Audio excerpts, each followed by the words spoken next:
अस्सलाम वालेकुम जेमिनाइज, मैं हारिस अज़मी प्रोफेशनल एस्ट्रोलॉजर आपकी खिदमत में हाज़िर हूँ इस हफ्ते की एस्ट्रोलॉजिकल कैलकुलेशंस लेकर। ये वीक आपके लिए बहुत इंपॉर्टेंट है जेमिनाइज एंड गैर मामूली भी है। तफसील बयान करता हूँ। ये हफ़्ता 24 तारीख से शुरू होकर 30 जनवरी तक चलेगा। इस हफ्ते 2 तब्दीलियाँ हैं और इनको पिछले हफ्तों की तब्दीलियों के साथ मिलाकर पढ़ेंगे।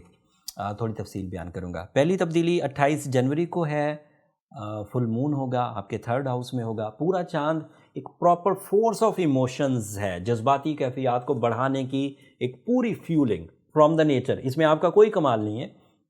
वैसे अगर हमें अपने जज्बात बढ़ाने हों तो बहुत बहुत जिद्दोजहद करनी पड़ती है, लेकिन जब पूरा चांद हो तो ऐसा फ्यूल मुयस्सर आता है जो हमारे अंदर ब्यूटी लविंग नेचर को बढ़ा देता है, स्पिरिचुअलिटी को बढ़ा देता है, ड्यूटीफुलनेस को बढ़ा देता है, ओबीडियंस को बढ़ा देता है एंड किसी हद तक हम लोग लव लाइफ के थ्रस्ट में भी मुब्तला होते हैं। एंड पूरा चांद हमेशा ही हमारे अंदर एक फोर्स प्रोड्यूस करता है जज्बात की। तो ये तो हर ही दफ़ा होता है। इस दफ़ा क्या कमाल? इस दफ़ा ये कमाल है कि ये आपके तीसरे घर में होने लगा। तो आपको जो इमोशनल फोर्स मिलेगी उसके 3 बड़े मेजर एंड विजिबल रिजल्ट्स आएंगे। एक तो आपकी तवज्जो फैमिली की तरफ बढ़ेगी। अगर आप लीडर ऑफ द हाउस हैं, फैमिली के लीडर हैं, तो आपकी फैमिली वेलफेयर की प्लानिंग इंक्रीज़ कर जाएंगी। और अगर आप छोटे जेमिनाई हैं, छोटे जेमिनाई मतलब अभी बच्चों में से हैं, अभी प्रैक्टिकल लाइफ शुरू नहीं हुई, तो आपकी फैमिली की वेलफेयर में ड्यूटीफुलनेस बढ़ेगी। आप घर की ज़रूरियात, घर की वेलफेयर के लिए जो इक़दामात करने होते हैं उधर तवज्जो ज़्यादा जाएगी। एक फ़ायदा ये। दूसरा एडवांटेज, अरेंज मैरिज चांसेस बढ़ जाएंगे इस फुल मून की वजह से। And successful arrange marriage chances होंगे। अपॉर्चुनिटीज़ का फुलफिल होना, प्रपोजल्स का डन होना, न्यू प्रपोजल्स आना या प्रपोजल्स में चॉइसेस प्रोड्यूस होना, दिस इज़ पॉसिबिलिटी। ये दूसरा फ़ायदा था। एंड तीसरा एडवांटेज क्या है कि when full moon in 3rd house, तो आपकी जो इमोशनल अटैचमेंट्स हैं वो सिंसियरिटीज़ पर मबनी हो जाती हैं। लोग आपकी तरफ माइल होते हैं तो वो सिंसियर होते हैं, आप लोगों की तरफ माइल होते हैं तो सिंसियरिटी होती है। इसमें अजीज़ भी आ जाते हैं, अकारब भी आ जाते हैं। ये हाउस, ये एंगल अजीज़ और अकारब का, कि अजीज़ मतलब जो बहुत प्यारे हों और अकारब जो करीबी लोग हों, कुर्बत वाले। तो इसमें दोस्तों को भी फ़ायदा हो जाएगा, अजीज़ों को भी फ़ायदा हो जाएगा। तो ये 3 एडवांटेज फुल मून की वजह से। एक दूसरी चेंज है 30 जनवरी को, and that is major change Geminis for you, because आपका रूलिंग प्लैनेट मरकरी 30 जनवरी को इस साल पहली दफ़ा रेट्रोग्रेड हो जाएगा फॉर 3 वीक्स। वो तकरीबन 21 जनवरी तक रेट्रोग्रेड रहेगा। एंड यू नो, अगर मरकरी रेट्रोग्रेड हो तो मरकरी समझ लें ऐसे एंगल पर है, ऐसी वीक पोजीशन पर है जहाँ से उसका फ्यूल हमारे लिए कारआमद नहीं होगा। कारआमद नहीं होगा का मतलब ये है कि वो जो कुछ भी दे रहा था, जितना भी दे रहा था, वो रुकेगा। एंड वो देता क्या है? जैसे सूरज चमकता है तो हीट देता है, रोशनी देता है, एनर्जी देता है। जैसे चांद चमकता है जब फुल मून होता है तो जज्बाती कैफियत देता है। वीनस चमकता है तो लव लाइफ देता है। इसी तरह मरकरी जब भी चमकता था, सूरज की रोशनी जब मरकरी पे पड़ती है, वो जिस चीज़ का भी बना हुआ है अल्लाह ताला की तरफ से, वो हमें mind abilities, concentration, documentation, explanations and public image, mind skills development, maturity, calculative decisions, ये सब देता। अब जब वो रेट्रोग्रेड होगा तो इसे देना बंद कर देगा। अगर देना बंद करेगा तो क्या क्या होगा?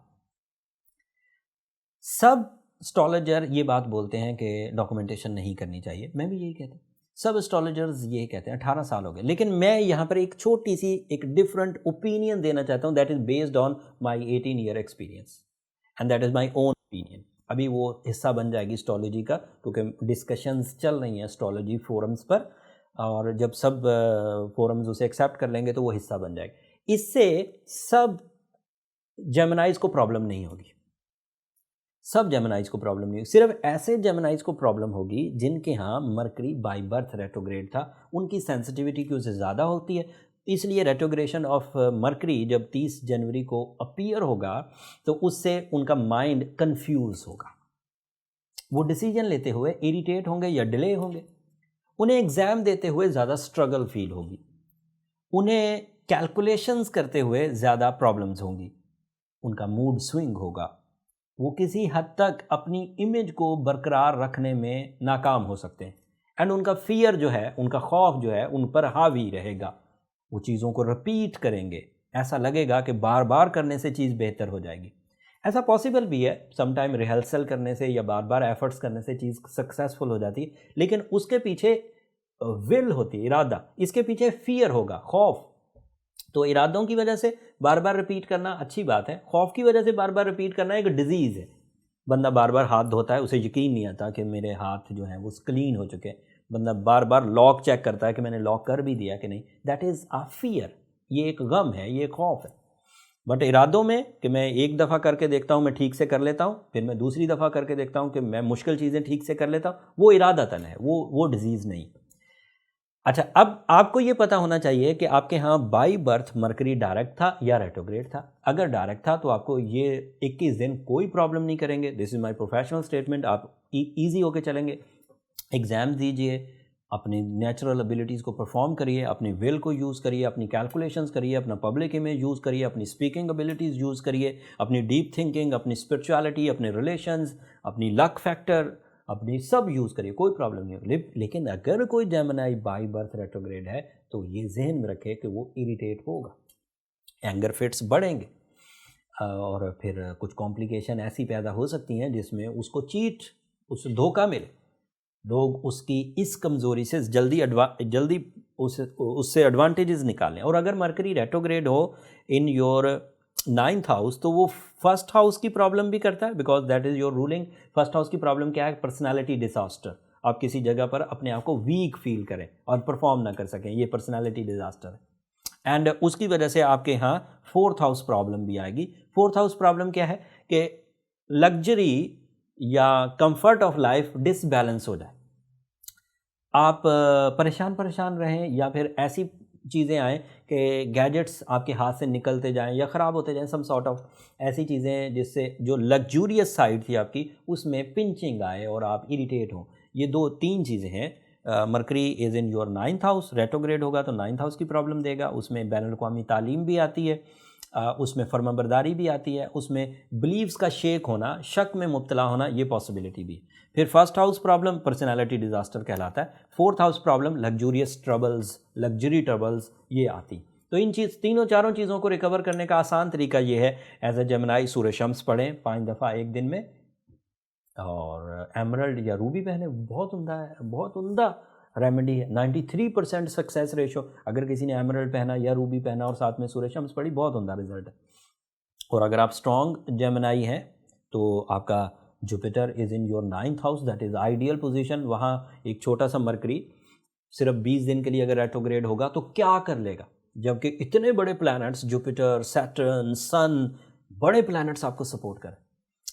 जुपिटर के 9th हाउस में होने से आपको लर्निंग कैपेसिटी मिल जाएगी, आपको डिसीजन पावर मिल जाएगी, आपको लक फैक्टर मिल जाएगा। Jupiter is a Guru, that is your mentor, that is your planet of enhancement. तो अगर मरकरी रेट्रोग्रेड भी होता है तो कोई प्रॉब्लम नहीं। लेकिन अगर आप बड़े ही सेंसिटिव जेमिनी थे, दोहरी सोच के थे, नफ्सियाती दबाव में रहते थे, खौफ ज़दा थे, एंड सॉरी टू से बुज़दिल थे, इंसल्ट बहुत फील करते थे, नफ़रतें बहुत फील करते थे, मुखालफतें बहुत फील करते थे, तो फिर ये टाइम 20 दिन का आपके लिए ट्रबल मेक करेगा। फिर इस 20 दिनों में नए कामों का आगाज़ करना मना हो जाइए। अपने रिश्तों को ज़्यादा ब्लेम मत करिए, रिश्तों को एंजॉय करने की कोशिश करिए, जैसे तैसे ये 20 दिन गुजारिए।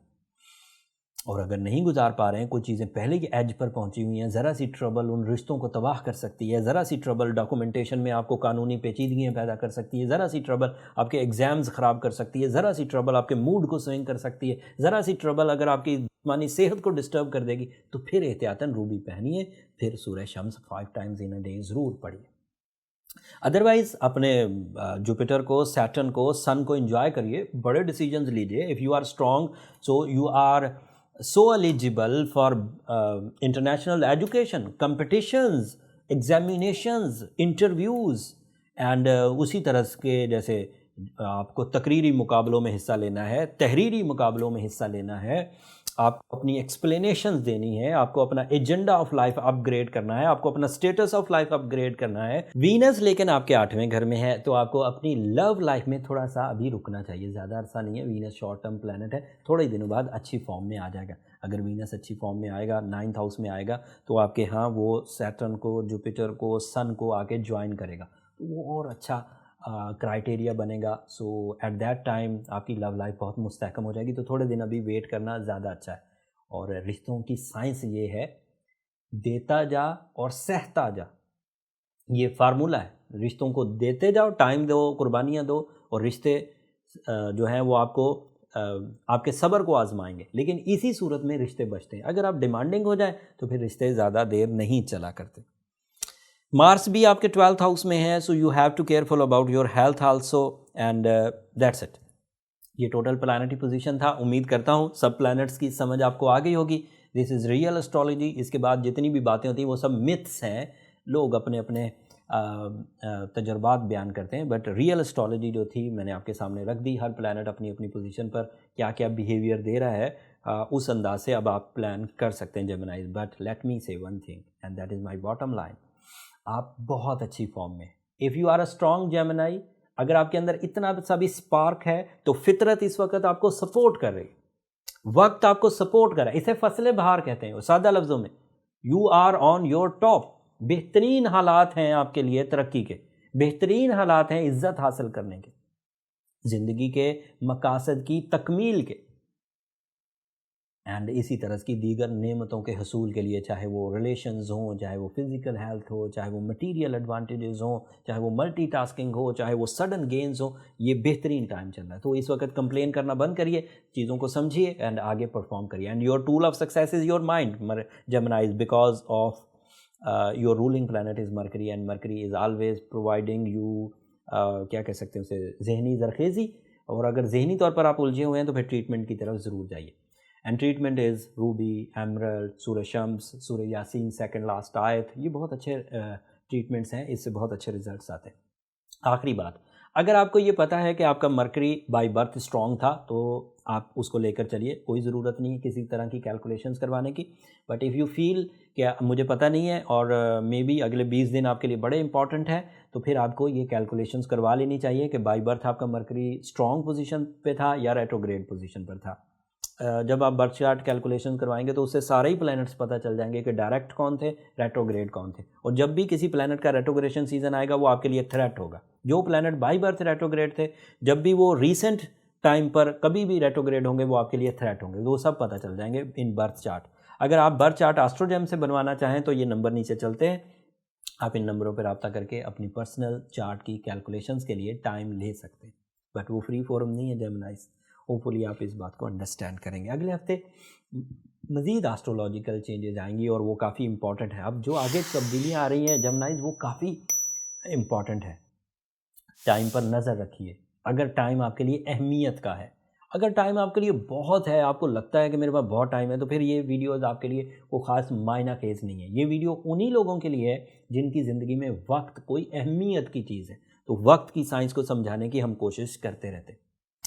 यहाँ पर बात को ख़त्म करता हूँ। आखिर पे मेरी 2 दरख्वास्तें हमेशा की तरह, and that is my request. अगर मेरी ये कोशिशें, मेरी टीम की ये काविशें आपको अच्छी लगती हों तो हमें अपनी दुआओं में ज़रूर याद रखिएगा जेमिनाइज। आपकी दुआएं न सिर्फ हमारे लिए इस दुनिया का बल्कि आखिरत का सबसे कीमती सरमाया। चैनल को भी ज़रूर सब्सक्राइब कर दीजिएगा। आपकी सब्सक्रिप्शन हमारी हौसला अफजाई की वजह बनती। अगले हफ्ते तक के लिए अल्लाह ने के बाद।